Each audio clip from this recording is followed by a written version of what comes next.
Assalamu alaikum wa rahmatullah. Yan uwa barkanmu da warhaka. A yau za mu koya muku yadda ake copying ɗin wallet a tura ta ga wanda zai tura maka coins. Sau da yawa mutane suna samun confusion wajen tura address ɗin da za a turo musu coins. So insha Allah yau mun zo muku da solution ɗin wannan matsalan taku. To kamar yanzu bayan ka buɗe wallet, Trust wallet ɗinka, sannan mutum ya ce to yanzu yana son ka tura mishi, kai kana son ka sai BNB ne. Sai ce to ka tura mishi da wallet address din bayan ka tura mishi da kuɗi. To kai tsaye abin da za ka yi shine kawai za ka taɓa kan wannan BNB din. Kana da option guda biyu. Option din da kake da shi na farko shine ga copy ko kuma ka danna kan receive. Da ka danna kan receive kai tsaye sai ka yi wannan copy din.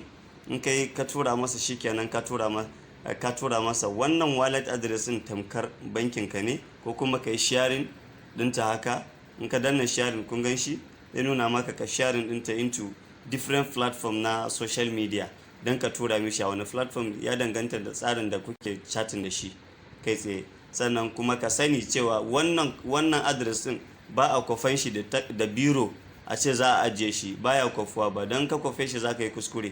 Wannan tamkar account number ka ne kai tsaye. In ka tura mishi duk abin da aka tura a cikin wannan address din, in Allah yadda kai tsaye cikin wallet ɗinka ne, kuma kai dai kake da daman da za ka yi accessing ɗinta.